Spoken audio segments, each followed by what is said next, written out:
19. The Law of Policy of Violence and Discrimination in Member of LGBT. Introduction.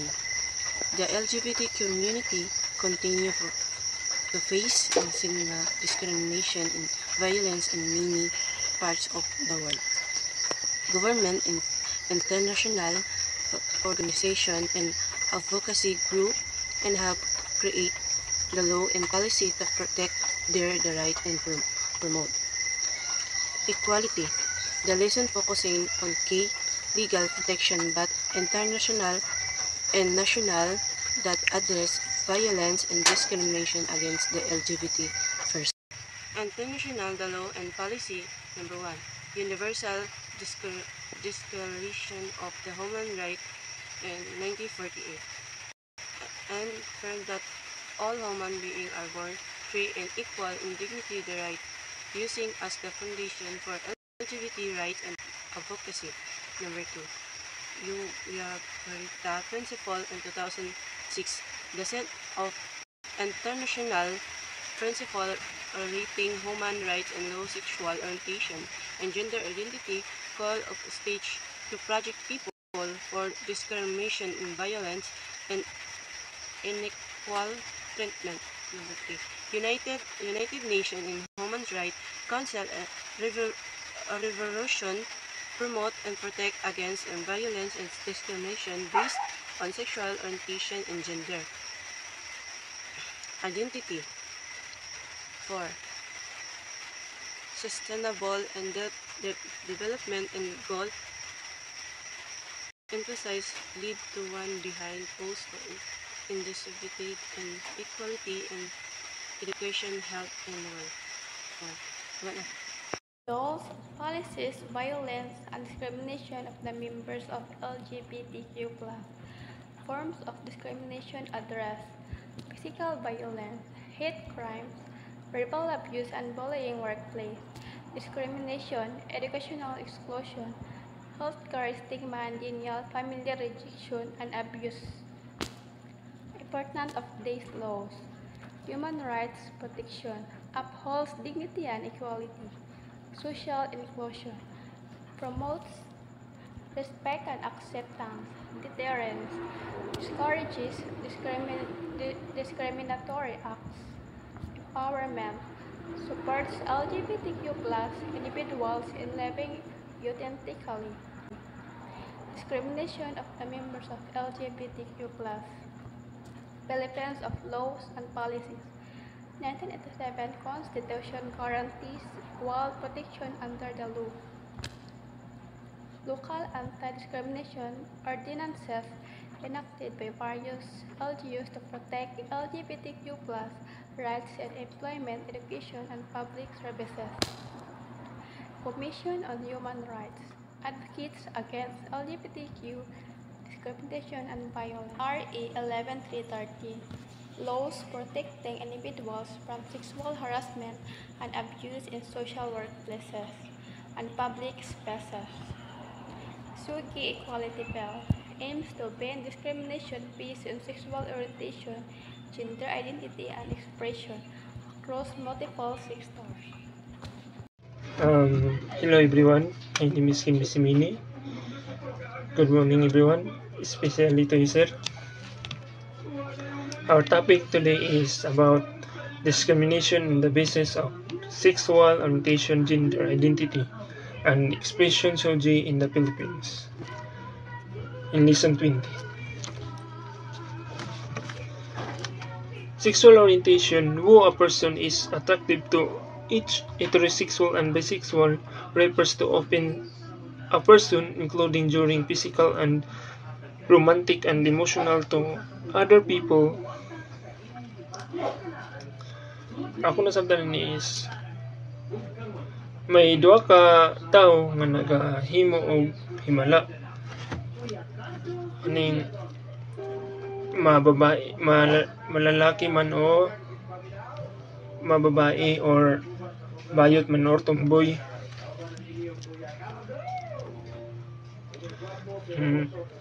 Gender identity, a person's internal sense of being female both neither or remember along the gender spectrum. Gender identity is an individual's internal sense of being male and female, both neither, regardless of their assigned sex at birth. So pasabutan is kung sa male, lalaki ka paganak, inigdako nimo is pure gyapon kang lalaki. Kung sa babae, kung sa female, babae ka gianak, inigdako nimo, babae lang gyapon, pure. Dayon sa trans woman, lalaki ka gikan gianak, inigdako nimo ay imong babae. Dayon sa trans men, babae ka gikan paganak, inigdako nimo is mahimo kang lalaki. Gender expression. How a person outwardly express their gender behavior voice. Clothing, example sa male, jogging pants. Then sa female, holdis man gina sila. Then sa gay, gown na. Then sa tomboy, pwede ka po na sila long pants. Then sa hairstyle sa male, takan man hairstyle sa male, example na basket. Dayon female, hairstyle sa female is sigun sa man forma, sigun sa mga design na mga ni centipede. Ang sa gay, hairstyle sa gay is daghan. Wala gyapon na sila babae, mga puti kayo, mga forma kayo mga styles. Sa silang buhok, kung ibugkos lang, normal lang ba? Tomboy, ang hairstyle sa tomboy kay sagara ako nakita kay kaning normal naman, kaning low cut, basta mo na to. Len sa male, mamo ko'y nakita nga lalaki tingali nga ga makeup. And sa female, ga makeup na sila, ga pan lip tint, lipstick. Basta dagan lagi buat dagan kay pagwapa style. Then sa gay, ga makeup na sila, makeup, ga lip tint, murag gyapon luwatan sa babae nga pangarte gyapon ba ang sa gay. Then sa tomboy, talagsaran ako nagkakita tomboy nga kuan aning gapang kuan ba anang tulad lang bitaw, pero di na sila kasagaran ako di na sila gapang makeup sa akong nakita lang. So, body language sa lalaki kuan pure gid siya, kaning pure gid nga tingog sa panlalaki. And sa female, pure gyapon na siya nga tingog sa pangbabae.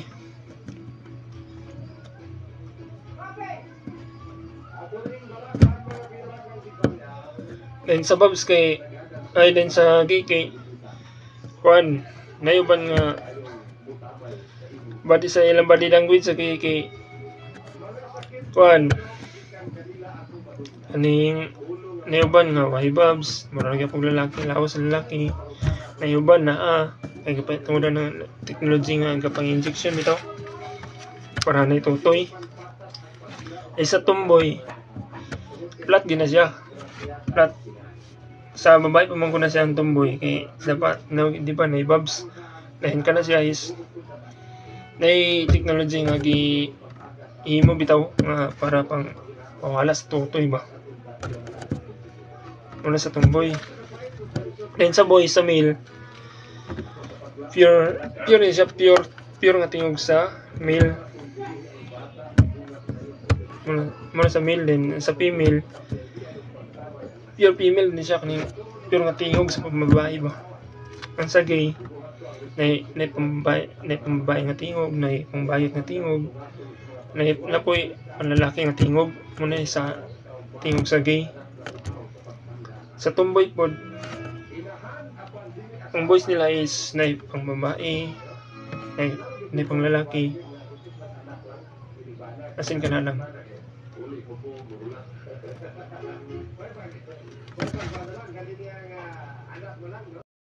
Discrimination. LGBTQIA individuals in the Philippines open face discrimination in employment, education, healthcare, housing, and public services. Common issues include bullying in schools, workplace harassment, denial of services, and even violence. Cultural and religious factors. The Philippines is predominantly Catholic and conservative religious. Beliefs have historically influenced public attitudes and policymaking, often reinforcing stigma against LGBTQIA communities. Supports the SOGIE's Equality Bill. House Bill number 5266, recently refiled in 2025 by Reps Brian Poe, Ryan Recto, and Javier Miguel Benitez. This bill, also known as the SOGIE's Equality Act, seeks to criminalize discrimination based on sexual orientation, gender identity or expressions, and sex characteristics. Key provisions: prohibits discrimination in workplace, schools, public offices, and other sectors. Mandates grievance mechanism and diversity programs in institutions. Establishes penalties for violators. Ensure accountability. Legislative challenges. Despite repeated failings over the years, the bill has faced strong opposition, particularly from conservative lawmakers and religious groups. At international forums like the UN Universal Periodic Review, the Philippine delegation has rejected the bill, citing cultural and religious grounds. Discrimination on the basis of social orientation, gender identity, and expression, SOGIE and the Philippines. Lesson 20. Social movement and advocacy, Pride event and visibility, annual Pride marches, and the QC Pride Festival have growth in size and visibility, signaling increasing public support and awareness. Civil society roles, LGBTQ plus originalization continue to push for legal reforms. Public education and support services often filling gaps left by government inaction. Okay.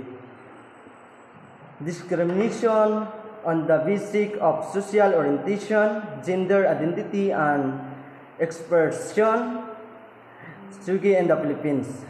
Lesson 20.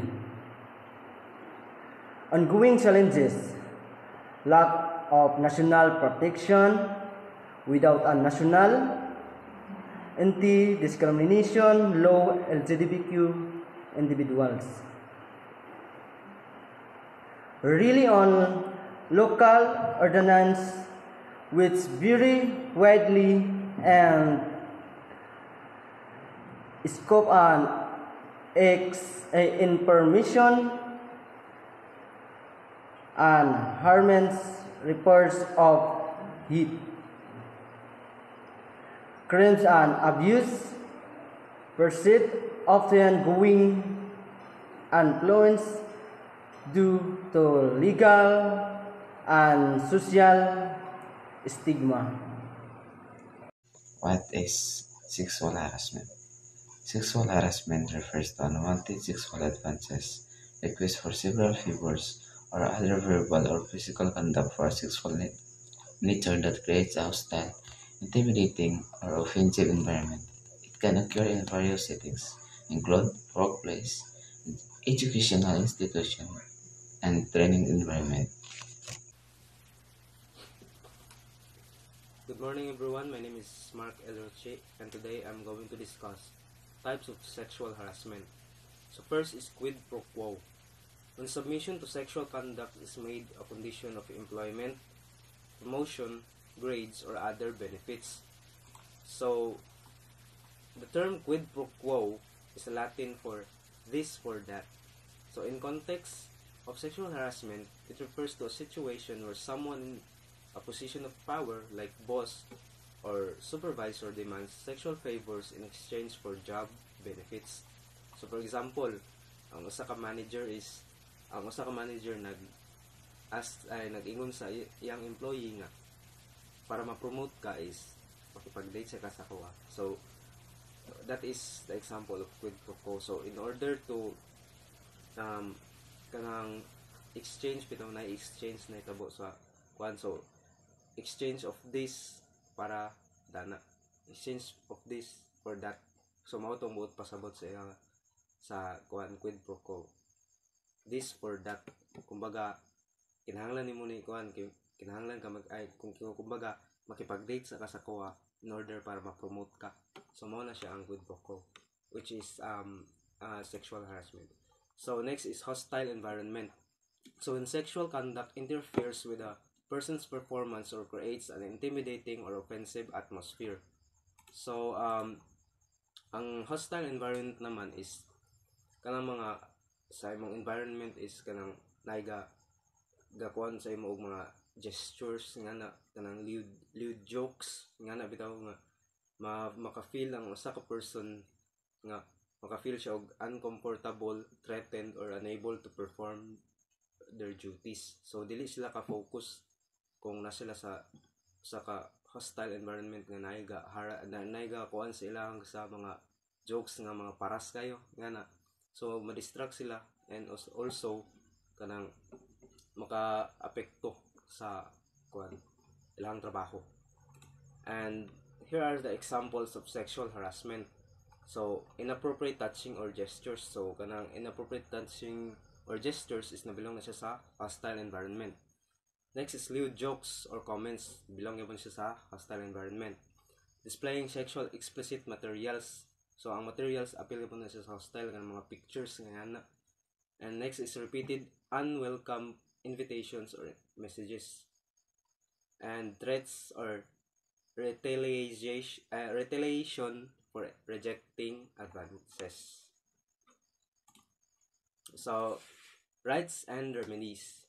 Victims of sexual harassment can file a complaint with their employer or school and seek legal action for damages, report to government agencies like Philippine Commission on Women or Civil Service. Employers and institutions are legally obligated to prevent harassment, investigate complaints, and take disciplinary action against offenders. And that's all. Thank you.